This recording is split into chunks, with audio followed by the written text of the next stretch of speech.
Hello everyone, it's GameCoy and welcome for a very special video. Today we're finally, no not you Mailtoad, we're finally going to do Rosalina's storybook. And to help me narrate some of the voices, I have a very special guest, leel0oo. Hi! So without further ado, we're going to jump into the library which Mario has previously not visited before. Bit wacky, I know.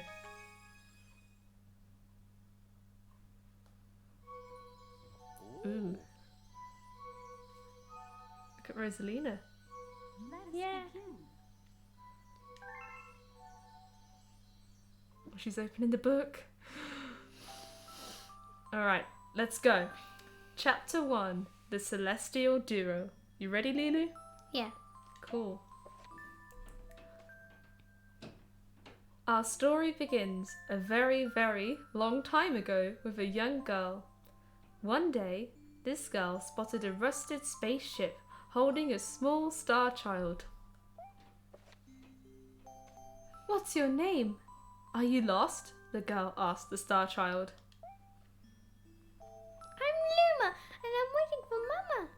She's coming for me on a comet, Said the star child, who had been waiting day and night. Don't worry, I'll wait with you, the little girl promised Luma.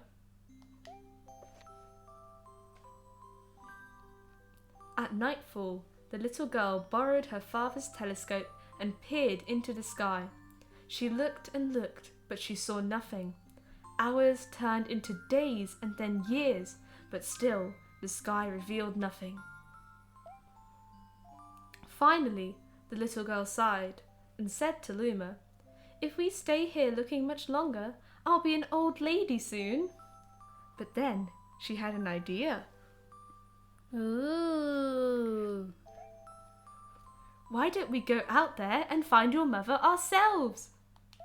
Oh, good one. The girl and Luma fixed up the rusty spaceship, and then the two set sail into the starry sky. And this is how the search for the celestial mother began.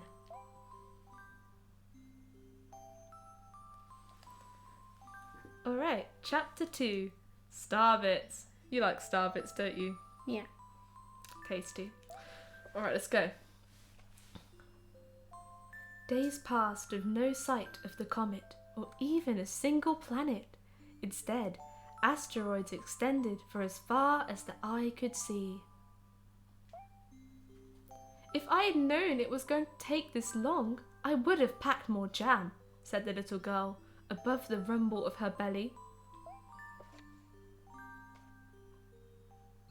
Before they left, she had packed all the essentials: telescope, butterfly net, stuffed bunny, bread, milk, jam, and apricot flavoured tea, but also notice here that the plushie is shaped like a star bunny. Nice one, right? Yeah.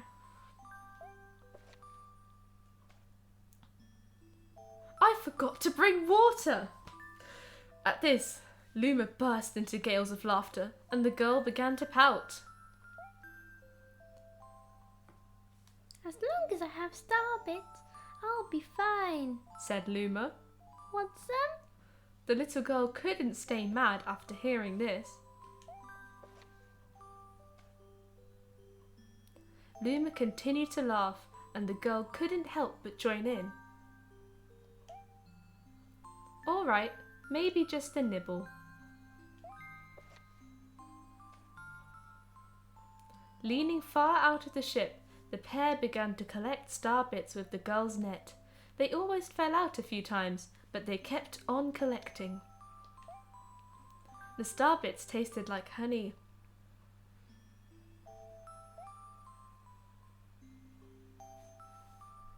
Chapter 3, The Comet.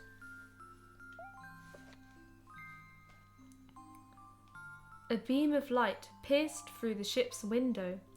Thinking it was the morning sun, the girl peered through the window, only to find a turquoise blue comet shimmering at her.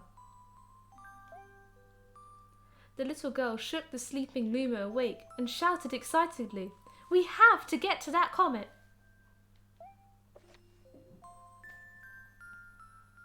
The pair descended on the comet and found that it was made of ice. They looked high and low, but Luma's mother was nowhere to be found. Exhausted, the little girl sat down with a flop, utterly unable to take another step. Look! Peering down at the icy ground where Luma was pointing, the girl suddenly noticed clusters of starbits encased in the ice. Pretty good, huh? Finding starbits is my specialty, said Luma, beaming. There's ice here, but it's so warm. I'll bet there's water here too. The two decided to stay on the comet for a while. Riding the turquoise comet, the pair continued their search for Luma's mother.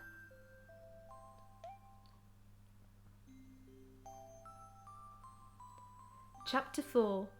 The Dream. Oh, I love this chapter so much. One night, the girl dreamed about her own mother. "Where are you going?" she asked her mother's retreating back. Without turning, her mother replied, "Don't fret, dearest. I'm not going anywhere.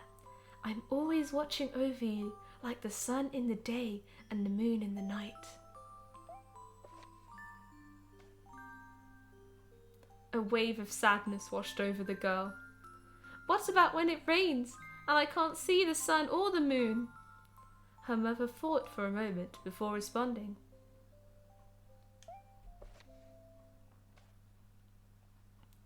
"I will turn into a star in the clouds and wait for your tears to dry."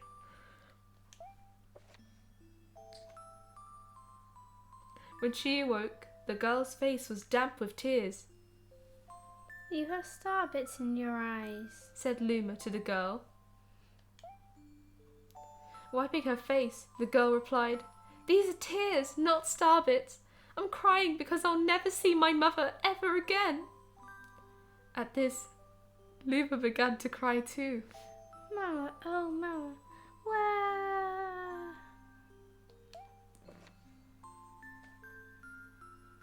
The pair travelled through the starry skies, and though they encountered many other comets, not one of them held Luma's mother. Luma was despondent. Now, Luma, the rain clouds won't go away if you keep crying," the girl said, giving Luma a squeeze. "I'll give you a present if you stop." The girl closed her eyes and said gently, "I'll take care of you." With these words, she felt a small spark in her heart.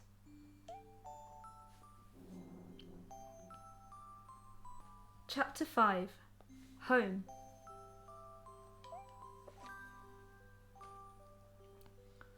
"The kitchen will go here and the library will go over there," the girl said busily to herself.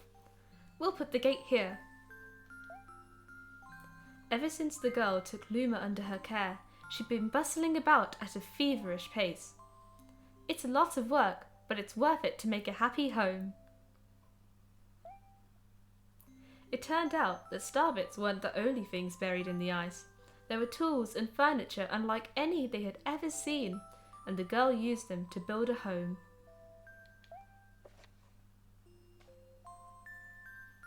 Looking at the completed house, Luma remarked, "Don't you think it's awfully big for just the two of us?"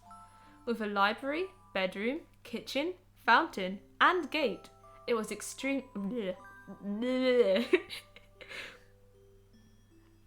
It was certainly spacious, but still, something seemed to be missing. "If only my father, brother, and mother were here," the girl said wistfully. Indeed, the house was too large for its two small residents.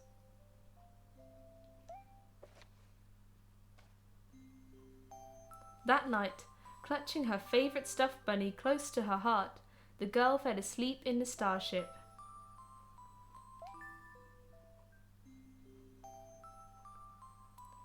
Chapter 6. Friends.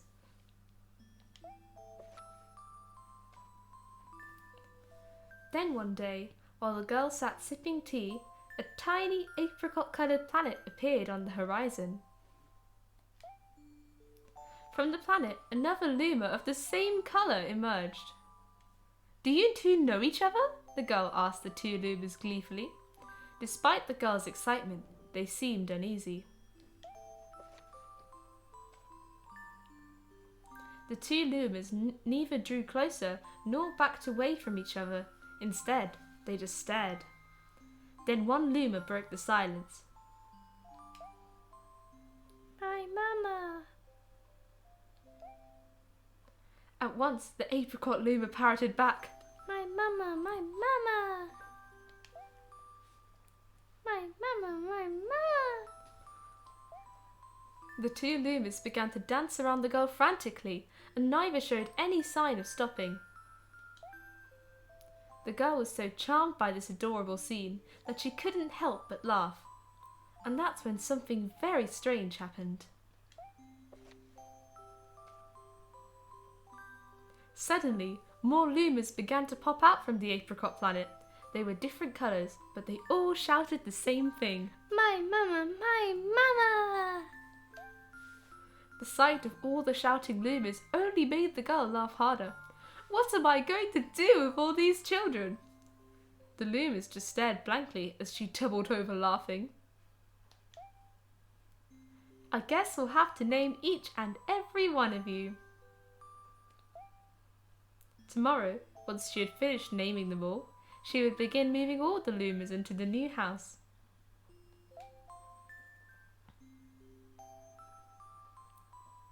Chapter 7. The Telescope.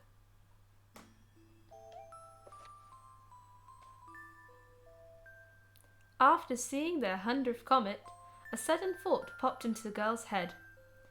I wonder if my home planet is still as blue as it was. That's when she remembered her father's telescope.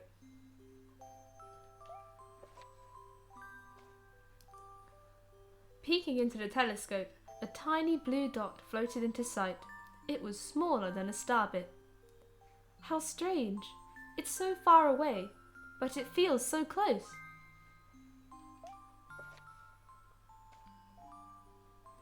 She twisted the knob of the telescope, and the blue dot grew until she could make out a grassy hill dotted with flowers. It seemed very familiar to her. Zooming even closer, a terrace on the hill came into view. I used to go stargazing there when I lived on my home planet.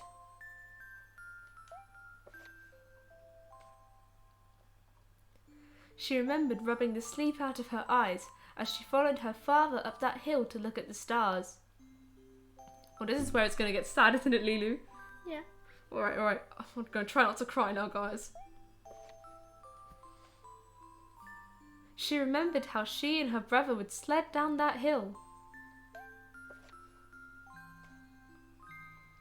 She remembered having picnics with her mother on that hill on bright and windy days. And... Okay, let's go.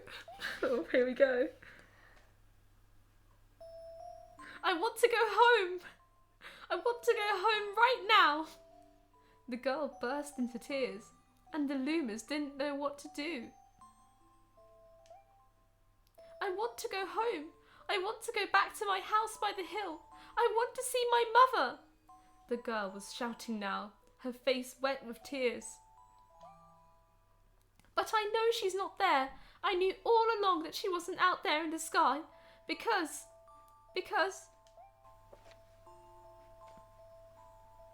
she's sleeping under the tree on the hill. This is so sad. Oh, my controller's drifting at the wrong time. Oh, this is sad. Alright, here we go. The girl's cries echoed through the stars, and a hush fell over the area.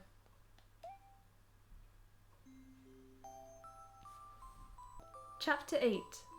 The Wish.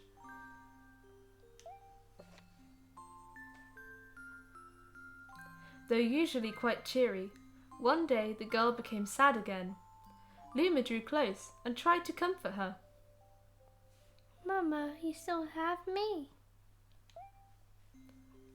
And don't be sad about your mama, because she's a part of you.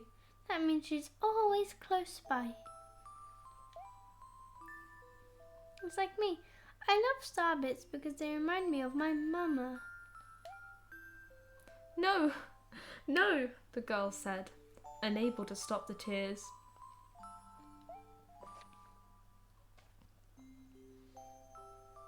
Why does he have a mouth in this one picture and this one picture alone? Wow. A lonely look flickered across Luma's face, but it was soon replaced by a wide grin. I have an idea. I will transform into a comet, a soaring comet that can carry you all on this journey.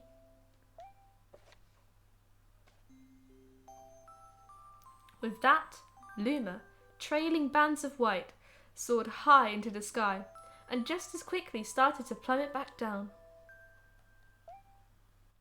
Kaboom! Kablam! The ground shook and a bright light poured out of the crater that the Luma had created.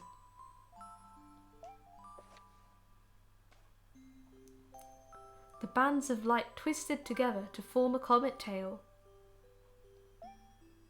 And then Luma emerged, reborn as a comet.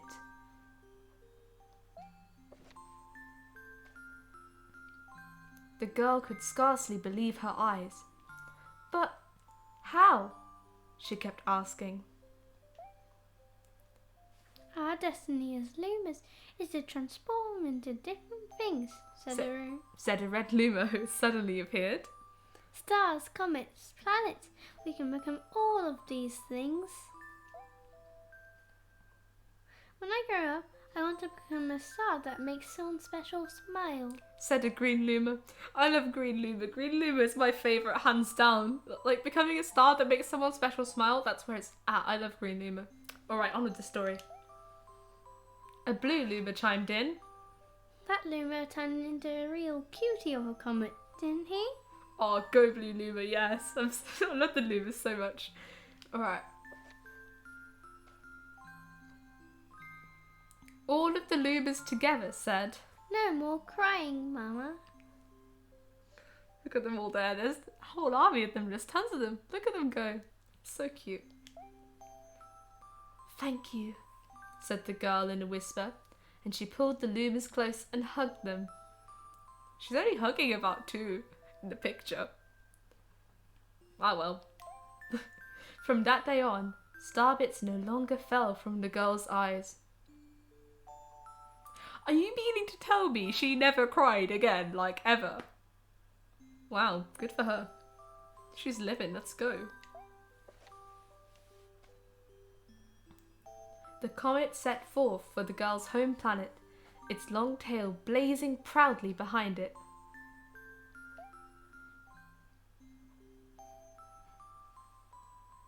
Final chapter. Family. Alright, before we do this chapter, I just realised that I have unlocked all the chapters, because I was putting this off because I was worried I hadn't unlocked all of them, but we have all of them. It's all good. We're on the final chapter now. Let's go. You excited, Lulu? Yes. I love Rosalina's storybook so much, guys. It's one of my absolute favourite things about this game. It's great. Okay, here we go. Final chapter. With its many Lumas and telescopes, the comet was quite a sight to behold. The girl and the Lumas were proud to call it home. At a welcoming party for a new Luma, the girl gathered everyone in the kitchen and said in a louder voice than usual, "All right, everyone, let's make a cake sprinkled with starbits. Then it will be a star cake." The Lumas excitedly began to gather the ingredients. Whenever I got to this bit in the story, I really wanted to make a star cake too. Like, why wasn't I a Luma? I really want to make a star cake. Okay, let's carry on. As she watched the Lumas scurry about, the girl smiled and thought to herself, "This is my family now, and I will stay with them until they're ready to leave the nest. And when they do leave, I'll see them off with a smile. Because that's what makes a mother happiest."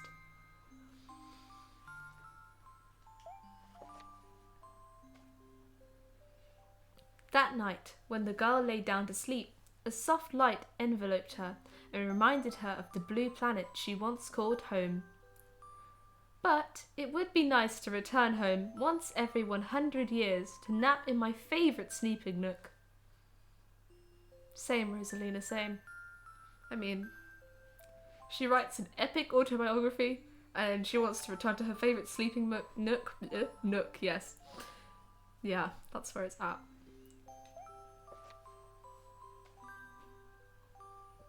The comet carrying the loomers and the girl continues on its journey to this very day. Because what is it? What's this comet, Lilu? The Comet Observatory. There we go. We're doing great. With more family members in tow than can be counted, it's said that the comet visits the girl's home planet once every 100 years, its proud white tail glittering in the sky.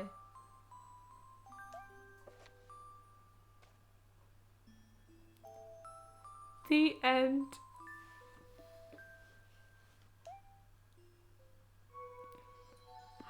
She's gonna close the book. That's all. My story is finished.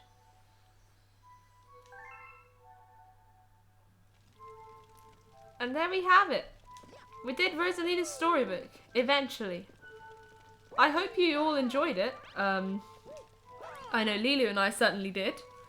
Yeah. Yeah. Thank you so much for watching, and see you next time, everybody.